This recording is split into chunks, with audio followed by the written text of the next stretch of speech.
Ten Hag hinting that Maguire's time at Manchester United could be at an end, and United are set to conclude the deals for Gakpo and Antony in the next 24 to 48 hours. Is this the end of the road for Harry Maguire at Manchester United? Ten Hag seems to be taking shots at Maguire's leadership skills and also calling Varane a great leader, as well as dropping Harry Maguire.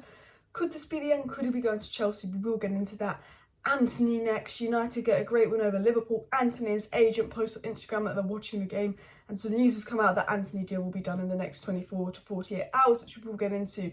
But today's video is kind of a 5 things we've learned from Manchester United 2-1 Liverpool. Now, let me know what you think about this series. I do a match reaction after the game. The next day I want to do maybe a 5 things we've learned series where we actually get into the comments Ten Hag made post-reaction, maybe some comments players made post-reaction. We get into some of the news that's come out post-match, and we talk about sort of the match, what we learned from the match, but also what Ten Hag kind of hinted going forward. So obviously we've discussed potentially Maguire leaving United, which we sort of learned from the match could be a possibility. You know, Casemiro coming in, why was Ronaldo on the bench, and all of that. But first of all, smash that like button and do subscribe down below if you're new. I will be live tonight with some big De Jong news, massive De Jong news. We might actually be getting De Jong, big Antony news and big Gakpo news. I will cover a little bit of the Antony news in today's video and what we've sort of learned in the last 24 hours about it, but a big transfer news show tonight, so do subscribe. Let's get into the video. So the first thing we learned is this could be the end of Maguire and favourites FC at Manchester United. Harry Maguire, Luke Shaw, they had a lot of favouritism treatment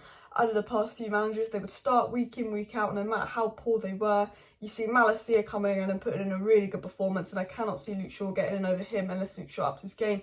But you also see Martinez and Varane forming a really good centre-back partnership. And I've always said this about Martinez, he's Ten Hag centre-back signing. Martinez will always play and he'll always be the left-sided centre-back for United, but it'll be between Varane and Maguire for that right-sided spot.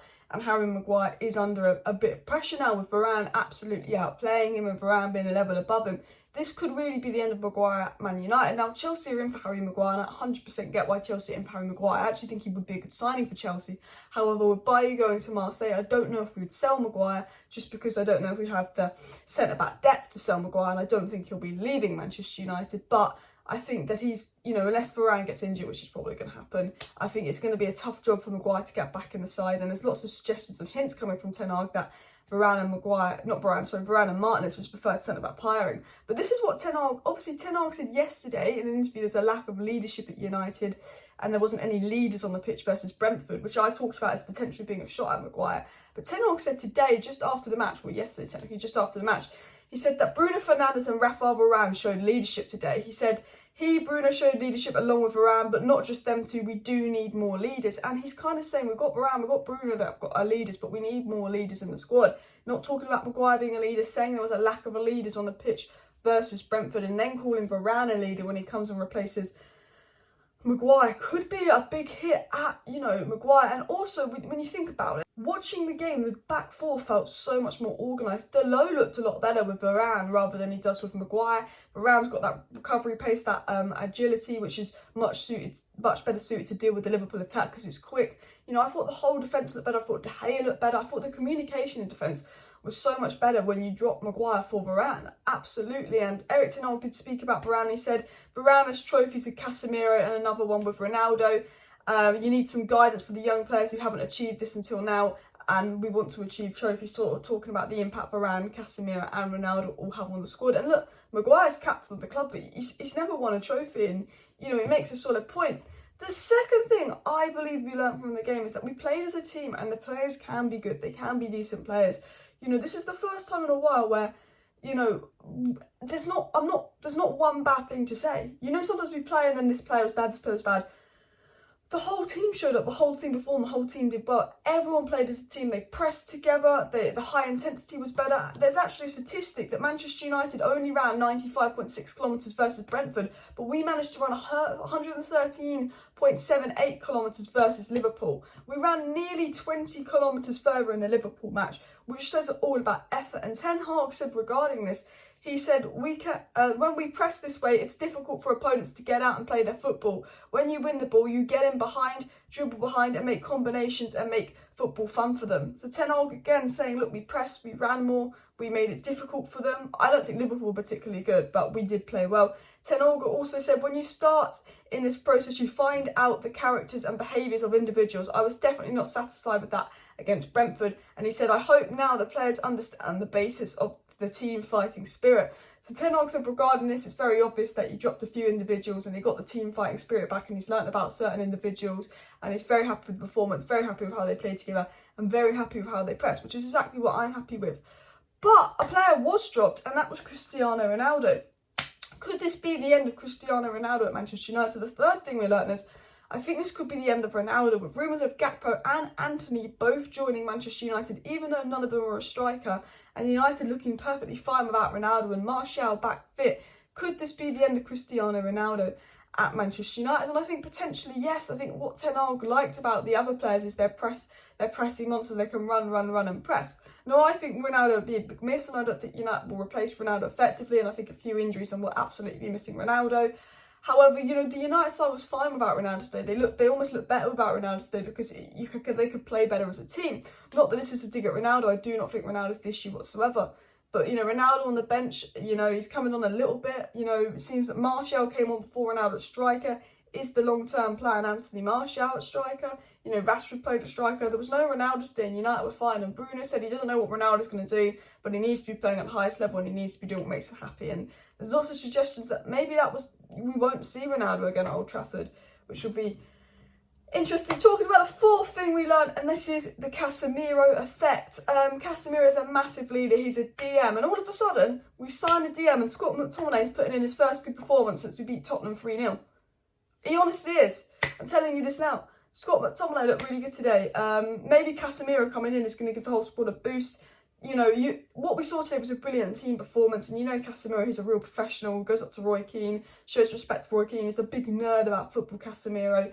You know you've got a real professional, good player in Casemiro, but maybe the Casemiro effect, you know, gives the player the boost going into the game. You know, I think overall, if you look at this match, it's all about the boost that we take from it. A win versus Liverpool is going to give confidence. It's going to have really good psychological effects.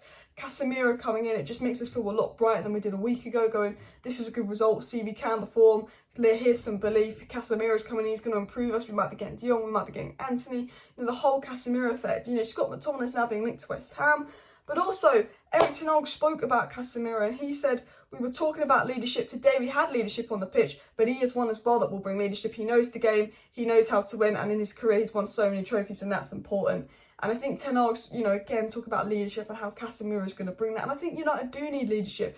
The mentality, I think, you know, when you run 14 kilometres less than Brentford and you've lost so many games in a row and there's all these fights and squabbles going on and dressing room leaks, a lot of it is psychological, a lot of it is mentality. And I think having people like Varane and Casemiro and Ronaldo in the dressing room is all about, you know, impacting the mentality. And Ten Hag said Casemiro is someone who knows how to win trophies. He has to be the guidance for the rest of the team to show them how to win games. Ten Hag saying one of the reasons behind the Casemiro signing, it's not because we just need a 6 and he's a brilliant DM, but it's the guidance for the team. Again, the psychological thing. Because we saw today versus Liverpool, you know, we can beat teams and we can play well. And I think we really learned that the reason we were so poor versus Brentford was because mentally the players weren't there, the players weren't trying, there was a mentality issue.